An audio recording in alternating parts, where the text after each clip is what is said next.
여러분이 온라인 시험을 치면 문제가 아주 쉬운 거는 아주 쉽습니다. 어려운 문제도 있고 아주 쉬운 문제가 있는데, 아주 쉬운 문제 같은 경우에는 여러분이 용어, 이 단어가 무엇을 의미하는지만 알고 있어도 선택할 수 있게 되겠습니다. 그래서 이 의사나 간호사, 방사선사, 공학사가 되기 위해서는 각 분야별로 사용하는 이 용어가 있으니까 이 용어를 여러분이 잘 알고 있어야 됩니다. 가장 기본적인 입자가 원자 아톰입니다. 이 아톰은 모든 질량이 집중되어 있는 핵 뉴클리어스와 그 주위를 궤도 운동을 하고 있는 전자로 구성이 되어 있습니다. 특히 이 핵은 플러스 극성을 갖고 있는 프로톤 양성자와 그 다음에 중성인 중성자 뉴트론으로 구성이 되어 있습니다. 이 양성자와 이 중성자를 핵자라고 이야기를 합니다. 뉴클레온. 중성자를 발견한 사람은 제임스 체드윅입니다. 1935년 노벨 물리학상을 받았습니다.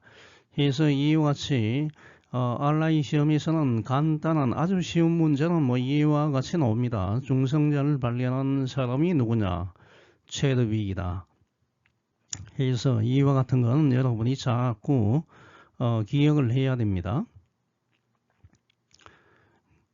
그 다음에 이 1964년도에 겔만이 제안을 했습니다. 가장 근본적인 입자가 원자보다도 더 작은 입자가 이 코크라고 이야기를 합니다. 지금 입자 물리학에서 표준 모형으로 지금 채택해서 가장 기본적인 입자는 원자가 아니고 원자보다 더 작은 코크로 되어 있다고 이야기를 합니다. 그래서 이 코크는 총 6개입니다. 업 코크 다운, 업 다운, 그 다음에 스트레인지, 참, SC, 참은 아름답다는 이야기죠. 탑, 바텀. 이와 같이 총 6개의 코크로 이와 같이 구성이 되어 있다고 하는데, 양성자와 중성자는 각각 3개의 코크로 구성이 되어 있는 합성 입자가 되겠습니다.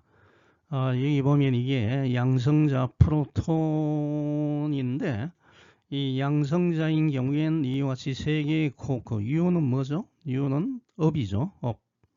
업이 2개, 그 다음에 다운이 1개, 이 3종류의 코크로 구성이 되어 있는 게 양성자가 되겠습니다. 중성자는 어떻게 되어 있냐 하면 다운이 2개입니다. 다운이 2개고 업이 1개인 이와 같은 3개의 코크로 구성이 되어 있습니다. 또 이 코크와 코크를 연결하는, 여기 보면 이 스프링 같이 생긴 게 있죠. 이 스프링 같이 생긴 것은 두 코크를 연결해주는 매개 입자입니다. 이것을 글루온이라고 이야기를 합니다. 글루 그러면 붙이는 접착제죠. 글루온. 여러분이 이걸 잘 기억해야 됩니다. 이와 같은 단어가 시험에 나오게 되겠습니다. 이 코크는 이 전하와 질량을 가지고 있습니다. 각 코크에는 해당되는 반입자, 즉 반 코크가 이와 같이 각각 존재하게 되겠습니다. N타입인데 N타입 코크가 각각 존재한다. 그래서 이와 같은 코크와 반 코크가 모여서 만드는 입자가 중간자, 메손이 되겠습니다. 메손 그러면 중간자입니다. 대표적인 중간자는 파이온입니다. 파이 있죠. 수학에 사용하는 이 파이온, 이와 같은 건 중간자다. 그 다음에 이 코크는 칼라 차지, 색전하를 가지고 있습니다. 자, 이것은 이와 같이 하나의 가설에 불과합니다. 그래서 여러분이 이 그림을 보면, 자, 이게 지금 원자죠. 이게 전체가 원자입니다. 원자는 어떻게 구성이 됩니까? 이 원자 아톰은 모든 질량이 집중되어 있는 이 핵과 그 다음에 핵 주위에 궤도 운동하고 있는 일렉트론 보이죠? 일렉트론으로 이와 같이 구성이 되겠습니다. 원자가. 자, 그러면 이 핵은 또 어떻게 되죠? 핵은 양성자와 중성자로 구성이 됩니다. 여기 잘 보이지 않는데 여기 UUD죠. 업, 다운. 이거는 양성자죠. 양성자와 이것도 UUD입니까? 양성자 두 개와 그 다음에 중성자는 다운이죠. 다운이 두 개, 업이 한 개. 다운이 두 개, 업이 한 개. 양성자 두 개와 중성자 두 개로 이와 같이 구성이 되어 있습니다. 그 다음에 이 시험이 잘 나오는 게 뭐냐면 원자 그러면 누구와 관계 있나? 이 철학자죠. 그리스 철학자입니까? 데모크리투스. 주전 460년에서 370년에 산 철학자입니다. 그래서 이 데모크리투스는 모든 물질은 원자와 이 공허, 보이드, 텅 비어 있는 공간으로 이와 같이 구성되어 있다고 이야기를 합니다.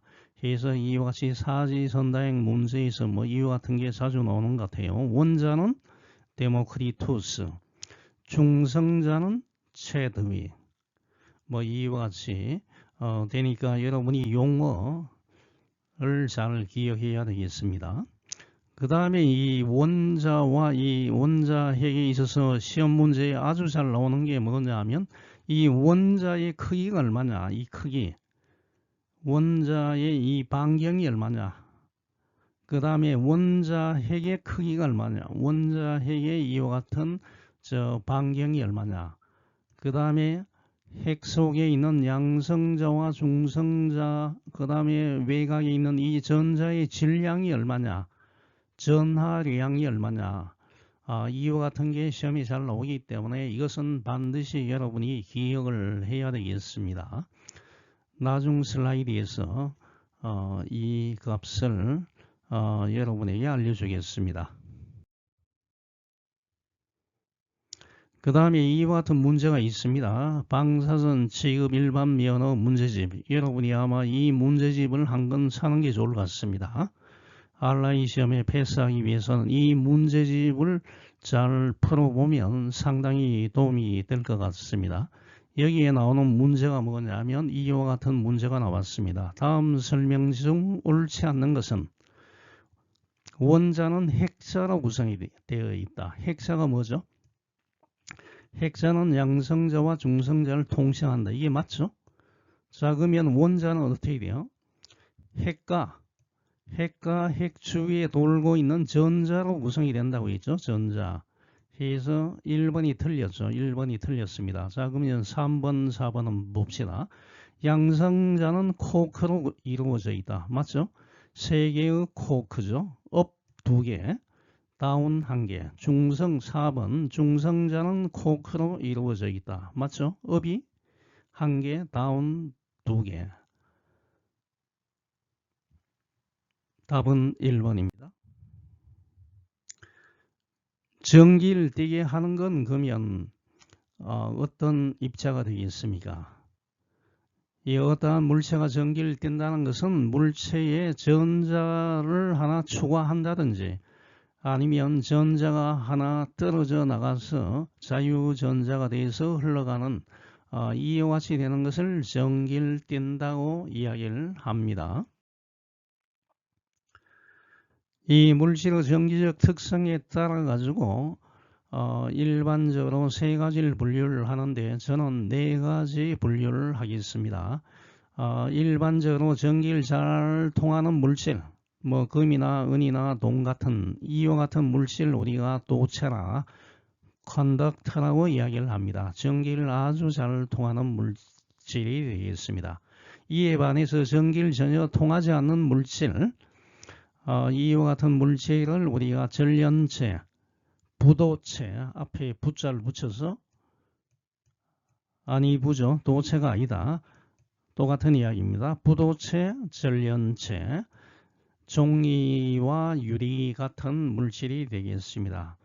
그럼 뭐죠? 이 도체와 이 전련체 사이는 중간 정도의 전기가 흘러가는 물질이 있겠죠. 이게 뭐냐면 반도체입니다. 반 정도. 정확하게 반이 아니고 반 정도. 세미컨덕터가 되겠습니다. 중간 정도의 전기를 통하는 물질, 실리콘이나 게르마늄, 저마늄이 되겠습니다. 자, 이 세 가지에 저는 한 가지 더 붙이고 싶은 게 뭐냐면 전기를 아주 잘 통하는 물질, 초전도체를 추가를 하고 싶습니다. 초는 뭐냐면 슈퍼죠, 슈퍼. 여러분이 마켓도 슈퍼마켓이 있죠. 슈퍼. 아주 잘 통하는 도체다. 초전도체. 전기가 매우 잘 통하는 물질. 뭐 이와 같이 여러분이 생각하면 될 것 같습니다. 이 물질이 갖고 있는 저항이 0이고 그 다음에 자기장을 배척하는 이와 같은 물질 우리가 초전도체라고 이야기를 합니다. 대표적인 물질이 YbCO 간단하게 이와 같이 이야기합니다. 이게 원자 번호죠. 원자 이트륨, 바륨, 카파, 구리, 산소 이와 같은 물질이 초전도체가 되겠습니다. 20세기 전기 문명의 발달이 하게 된 이유가 뭐냐면 물질 내에 흘러가는 전자의 양을 조절하는 기술이 발달했기 때문에 전기 문명이 발달을 했습니다. 아마 여러분은 잘 기억하지 못할 겁니다. 이 트랜지스터가 나오기 전에 이 진공관이라고 있었습니다.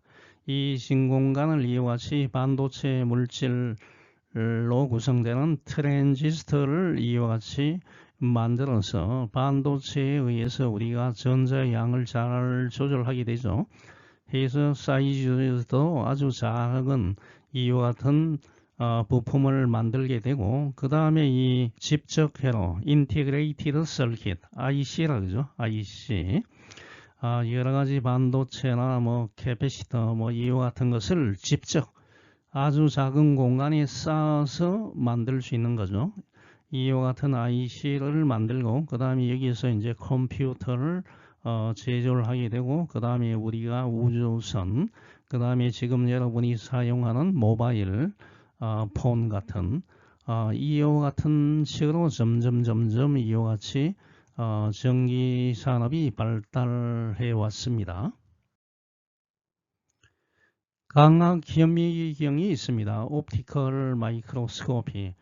이것은 생물체 세포의 구조나 물질의 그 미세 표면을 조사하기 위해서 사용하는 이 현미경이 되겠습니다. 앞에 광학, 빛광사죠. 광학을 이용한다. 즉 뭐냐면 가시광선, 눈에 보이는 광선을 이용합니다. 파장이 400에서 700 나노미터. 나노가 얼마죠? 10의 마이너스 9승 미터죠. 파장이 짧은 눈에 보이는 이와 같은 가시광선을 사용해서 생물체의 구조나 미세 표면 조사에 사용한 게 광학 현미경이었습니다. 이 광학 현미경을 사용하다 보니까 아주 작은 1나노미터 이하의 원자 크기는 측정이 불가했습니다. 측정이 안 되기 때문에 여기서 개발되기 시작한 게 전자현미경입니다. 전자현미경, 일렉트론 마이크로스코피가 나왔습니다. 이 전자현미경은 전자의 이 파동성을 이용해서 이 관측을 하게 되겠습니다. 그래서 이 조지 파켓 탐슨 이 1927년도에 전자빔을 결정체에 조사해서 전자해절 무늬를 관측을 했습니다. 자기 아버지가 J.J. 탐슨이죠. 전자란 입자 성을 밝혀서 노벨상을 받았죠. 그래서 이 간단하게 G.P. 탐슨은 전자해절 무늬 즉 전자의 파동성을 발견해서 노벨 물리학상을 받았습니다. 이와 같은 전자 현미경은 아주 작은 물체, 크기가 1나노미터 이하의 물체의 표면도 이와 같이 측정 가능합니다. 입자량과 이 파동량 사이의 관계식, 입자를 나타내는 게 에너지와 운동량이었죠. 파동을 나타내는 게 그 파장과 주파수, 진동수였죠. 우리가 이와 같이 플랑크 관계식, E는 에너지는 H, 플랑크 상수 곱하기 진동수다. 자, 또 이제 우리가 더불어 이 파장에서 람다는 P분의 H죠. 여기서 람다와 P를 바꾸면 P는 H분의 U죠. 자, E가 뭐죠? 입자의 양이죠. P가 입자의 양입니다. 그 다음에 파동을 나타내는 게 이와 같이 U, 진동수와 파장이죠. 자, 이와 같이 입자와 파동 사이에는 이와 같이 H를 플랑크 상수를 매개로 해서 연결된다는 이야기가 되겠습니다. 입자와 파동의 물리량은 플랑크 상수를 매개로 해서 연관이 된다는 이야기입니다. 자, 그러면 여기서 아주 중요한 식을 한번 여러분이 이제 기억을 해야 되는데, 간단하게 한번 여러분이 기억할 수 있는 식으로 한번 변경시켜 보겠습니다. 자, 에너지 E는 플랑크 상수 곱하기 진동수입니다. 진동수, 주파수. 이 주파수와 이 파장은 서로 반비례합니다. 즉 뭐냐면 진동수 곱하기 파장은 속도입니다. 속도 V죠. 속도 V인데 이것을 우리가 빛의 속도로 두면 C라고 씁니다. 3 곱하기 10의 8승 미터 퍼 세컨드. 자, 여기서 진동수는 어떻게 돼요? U분의 C죠. 자, 여기서 대입을 했습니다. 대입을 하면 람다분의 HC입니다. 자, 여기서 우리가 H와 C 값을 알고 있으니까 대입을 하게 되면, 자, 플랑크 상수가 6.63 곱하기 10의 마이너스 34승 줄 세컨드. 빛의 속도, 강속이 3 곱하기 10의 8승 미터 퍼 세컨드. 자, 람다. 자, 여기서 우리가 에너지를 우리가 일렉트론 볼트로 바꾸고,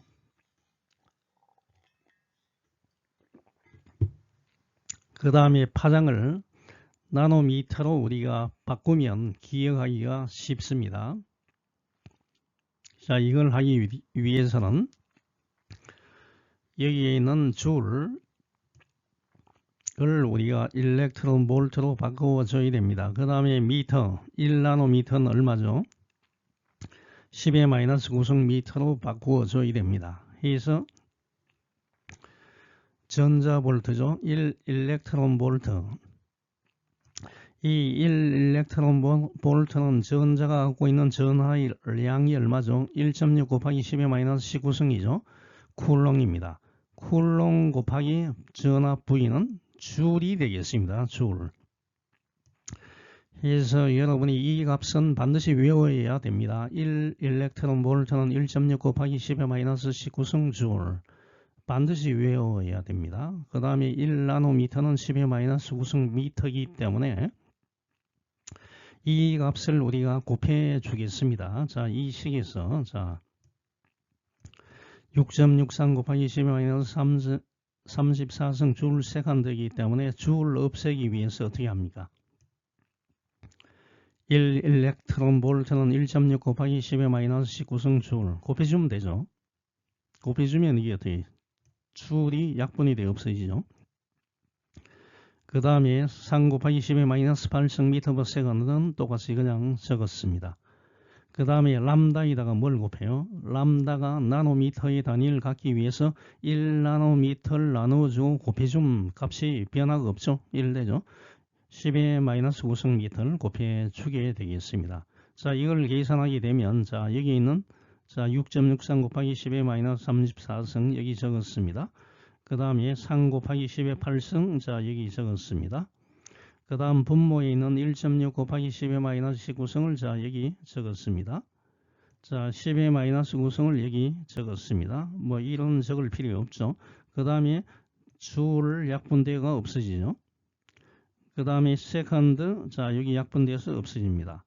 그 다음에 미터, 자 약분돼서 없어지죠. 그러면 남는 게 뭐죠? 일렉트론 볼트와 이 나노미터죠. 이게 올라가면 분자해 가죠. 자, 이와 같이 되겠습니다.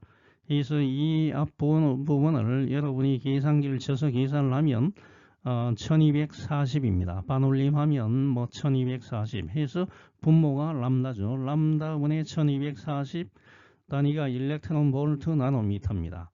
즉 일렉트론 볼트는 뭐죠? 이 에너지의 단위가 일렉트론 볼트. 그 다음에 파장 람다가 나노미터를 가지게 되겠습니다. 그래서 이 식을 여러분이 반드시 기억을 해야 됩니다. 쉽게 하면 E는 자 에너지는 어떻게 돼요? 람다분의 1240이다. 이 식을 반드시 기억하시기 바랍니다.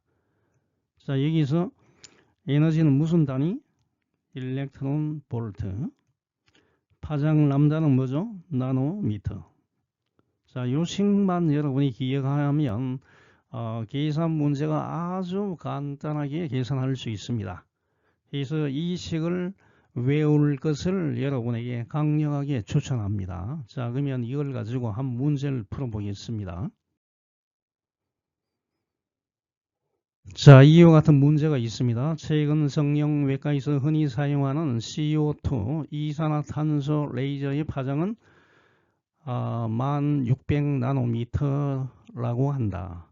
다음 중 이 레이저의 에너지와 가장 근접한 것은 자 이거는 뭐 읽을 필요가 없죠. 프랑크 상수는 6.63 곱하기 10의 마이너스 34성 조울 세컨드. 이거는 반드시 여러분이 암기를 해야 됩니다. 그 다음 빛의 속도 마찬가지입니다. 3 곱하기 10의 8성 미터 퍼 세컨드.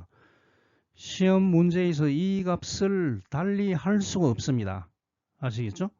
시험 문제에서 이 값을 변화시켜가 내릴 수가 없습니다. 그러면 문제를 아주 잘못 내는 거기 때문에 여러분이 시간을 단축하기 위해서는 뭐 이와 같은 것은 뭐 여러분이 보지 않아도 될 것 같습니다. 자 그러면 이거 어떻게 합니까? 에너지를 계산하는 거죠. 에너지. 자 에너지를 계산하기 위해서 여러분이 기억해야 할 식이 뭐죠? E는 람다분의 1240. 여기서 람다의 값이 나노미터죠. 마침 나노미터죠. 나노미터. 그래서 1600을 대입하면 되겠죠. 자, 여러분이 기억해야 될 식이 반드시 이겁니다. E는 람다분의 1240. 자, 그러면 파장이 얼마죠? 레이저 CO2 레이저의 파장이 1600. 1600을 여기 대입합니다. 대입해서 1240 계산기 치면 0. 반올림하면 0.12 일렉트론 볼트입니다. 마침 여기 답이 나와 있죠. 답이 나와 있으니까 3번입니다. 혹시 일렉트론 볼트 대신 줄로 나와 있으면 자 일렉트론 볼트가 몇 줄입니까? 이거 반드시 기억해야죠. 자 전자의 전하량이 1.6 곱하기 10의 마이너스 19성 쿨롱이죠. 쿨롱 곱하기 V 전압이죠. 하면 1.6 곱하기 10의 마이너스 19성 자 쿨롱 곱하기 전압이 뭐죠? 이게 줄입니다. 줄. 그래서 이걸 반드시 기억해야 됩니다. 1 일렉트론 볼트는 1.6 곱하기 10의 마이너스 19성 줄. 자 이거 곱해주면 되죠. 일렉트론 볼트 대신에 이걸 대입해 주면 되죠. 대입해서 0.12 곱하기 1.6 곱하기 10의 마이너스 19성 하게 되면 줄 되죠. 줄이 얼마냐면 0.192 곱하기 10의 마이너스 19성 줄. 자 이거는 뭐죠? 1.92 곱하기 10의 마이너스 1성이죠. 10의 마이너스 1성과 10의 마이너스 19성은 10의 마이너스 20성이죠. 이거는 답이 여기서 없죠. 10의 마이너스 18성, 10의 마이너스 18성. 해서 이게 3번이 답이 되겠습니다. 그래서 여러분이 이 식을 반드시 기억을 해야 됩니다. 이 식을 기억하면 여러분이 복잡하게 계산할 필요가 전혀 없습니다. 자, 다음 문제 보겠습니다. 자, 이와 같은 문제입니다. 가시광선은 400에서 한 700나노미터 된다고 했죠. 가시광선은 사람의 눈에 보이는 전자기파의 영역이며 인간의 눈은 보통 495에서 570나노미터의 파장을 녹색으로 인식한다. 다음 보기 중 녹색 영역에 포함되는 것은 어느 것인가? 자, 이거는 뭐 읽을 필요가 없다고 했죠. 플랑크 상수의 값과 빛의 속도는 똑같이 나와야 됩니다. 이거 틀리게 낼 수가 없습니다. 자, 495에서 570까지 여러분이 뭐 정확하게 계산하기 위해서는 먼저 어떻게 해요? 자, E는 람다분의 1240에서 람다 대신에 495를 넣고 계산을 하고 그 다음에 한 번은 어떻게 돼요? 람다분의 1240에서 570을 넣고 계산을 하면 되겠죠. 계산을 하면 되는데 시간이 여러분이 아마 시험 치면 시간이 없기 때문에 이 사이의 값을 하나 선택을 하면 되겠죠. 495에서 570 그 사이에 500이 있죠. 500을 그냥 대입해서 계산을 하면 되겠습니다. 자, 여기 자, 여러분이 기억해야 되는 게 람다분의 1240입니다. 자, 람다가 얼마죠?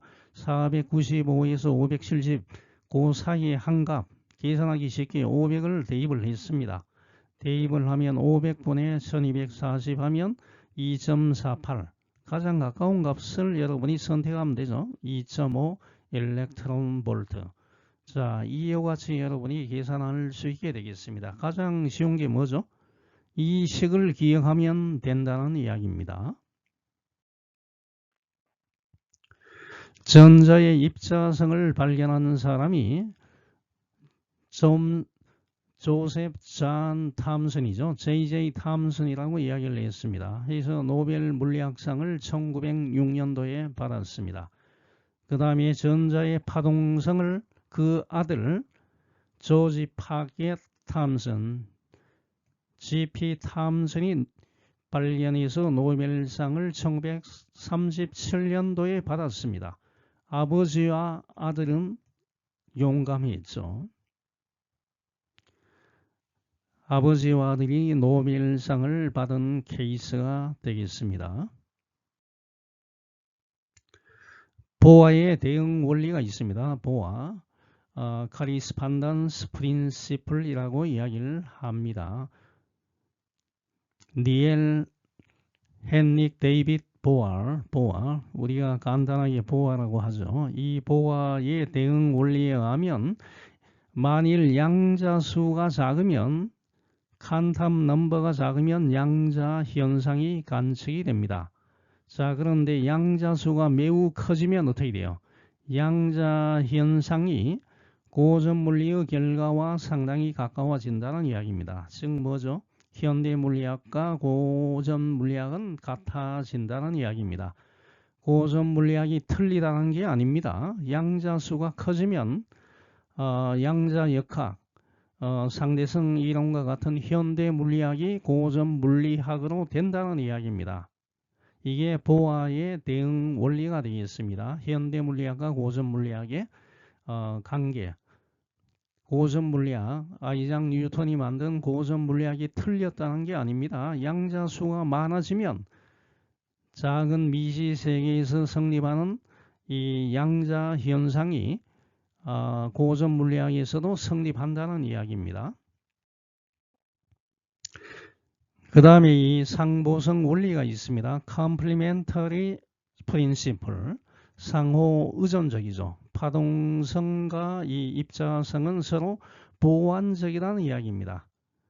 우리가 앞에서 강전 효과를 설명하기 위해서는 빛의 입자성을 가지고 설명을 했죠. 그 다음에 빛의 간섭이나 해절 현상은 파동성으로 설명을 했습니다.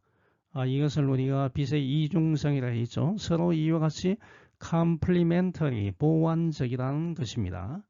자, 오늘 강의는 마치겠습니다.